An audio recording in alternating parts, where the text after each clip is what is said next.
Welcome to Reflect with Ed Fazio. Get ready to experience one of the world's first 100% digitally generated podcasts, where we take a step back, dive deep, and strive to learn new things. Join us as we unpack thought-provoking ideas, personal reflections, and inspiring stories to help you stay in the know.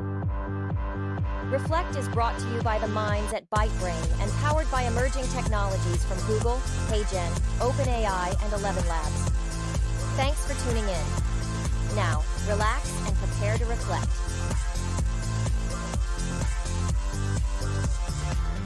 Welcome to Reflect, one of the world's first 100% AI-generated podcasts. I'm Julius. And I'm Hale. Gallup just dropped a study that should be making a lot of tech leaders nervous. They surveyed hundreds of workers across the industry, and the results are actually pretty stark. What did they find? A threefold difference in layoff risk. That's significant. Okay, now you have my attention. What's driving it? So here's what Gallup measured. They looked at tech workers and asked a simple question. How often do you actually use AI in your daily work? Fair question. They found that workers who use AI at least monthly, who've made it a regular part of their workflow, face about a 6% predicted layoff risk. 6%. Okay, that's baseline. Now, tech workers who use AI less than monthly, 18%. Wait, that's triple. Triple. In the same industry, same companies, often the same teams. So you're telling me that the delta between keeping your job and losing it might just come down to whether you use Claude or ChatGPT last month? That's exactly what the data's saying. And what makes this interesting, what makes this uncomfortable, is that this isn't speculation. This is Gallup. This is measured. And almost nobody's talking about it. Why do you think that is? Because the implications are too honest. We've been talking about AI as this neutral innovation for a while now. AI will create jobs. It will eliminate some, sure, but create others. Sounds balanced. Sounds optimistic. But that's not what Gallup's saying. Not at all. What Gallup's saying is, AI doesn't eliminate jobs for people who use it. It eliminates jobs for people who don't. Oh. So the question isn't, will AI eliminate my job? The question is, am I the person who uses AI to do my job? Or am I the person whose job AI replaces? And those are two very different groups. They are. And here's the thing.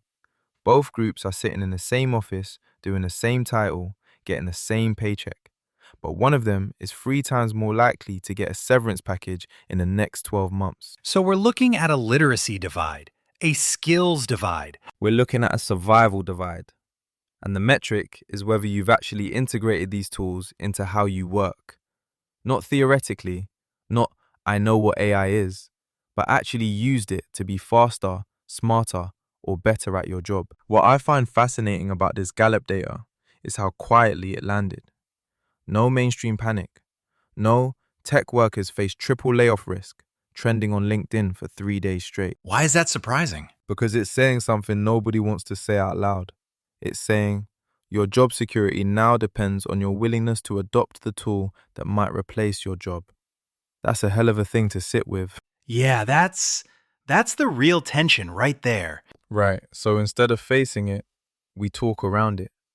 We talk about upskilling and continuous learning and staying competitive, which are all true, but they're kind of code for you have to get comfortable with AI or you're at risk. And the Gallup data just proves it with numbers. With numbers, 3 times higher risk.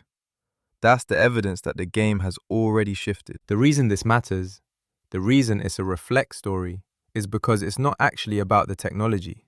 It's about power and choice. Explain that. For most of tech history, if you were a good engineer, a good designer, a good analyst, you were job secure. Your skills had value. You could move companies. You could negotiate. Status quo. Now, your skills only have value if you're using the new tools. So suddenly, job security isn't about expertise. It's about adoption speed. It's about your comfort level with a tool that, let's be honest, half the industry doesn't fully understand and the other half is actively worried about. So the power's shifted. The power's shifted to whoever's willing to adopt fastest. And the companies know this. They know that the workers who don't adopt are actually riskier. They're slower. They're less productive relative to someone using AI right. So the layoff math makes sense from a business perspective. But from a worker's perspective? From a worker's perspective, it feels like coercion wrapped in meritocracy. Use this tool or lose your job. And they're dressing it up as raising your skills, when it's actually force adoption or face elimination. That's a different story than the optimistic AI creates new jobs narrative. It's the true story, and Gallup just quantified it. So, what do you actually do with this information? That's the question everyone's asking right now. Here's my take.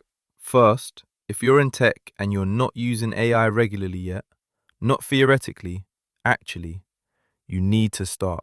Not because it's cool, because the data's telling you it's a job survival move. Fair. Second, if you're a leader, manager, or executive at a tech company, you need to ask yourself, are we actually training people on these tools? Are we creating a safe space for people to experiment and potentially fail? Or are we just implicitly expecting people to figure it out on their own while the clock ticks on their job security? Because leaving people to fend for themselves is leaving them at 18% layoff risk. Exactly. And that's a choice. A leadership choice. And then what? What's the big picture move? We need to stop pretending this is neutral. It's not. AI adoption is becoming a form of capital, like access to education, like network, like family wealth. The people who have it are safer. The people who don't are at risk. And we should be thinking about that as a society. We should be, but we're not. We're just watching the layoff risk numbers spread. Thanks for listening to the Reflect podcast, where we're telling the future and asking the hard questions about what it means for you. Are you in it? Visit reflectpodcast.com and share your story. Catch us again Tuesday. Peace. In the cyber ocean of online voices and recycled content, something different has arrived. Reflect isn't just another podcast, it's the future of storytelling, powered entirely by AI. From curating data to assembling thought-provoking ideas, we've redefined how journeys are told. Reflect is a podcast that thinks, learns, and evolves with each episode. Every tale, every insight, crafted by the most advanced AI technologies. A podcast that disrupts the industry, breaking free from traditional formats, taking you on an entirely new experience. So tune in now and reflect. We're telling the future.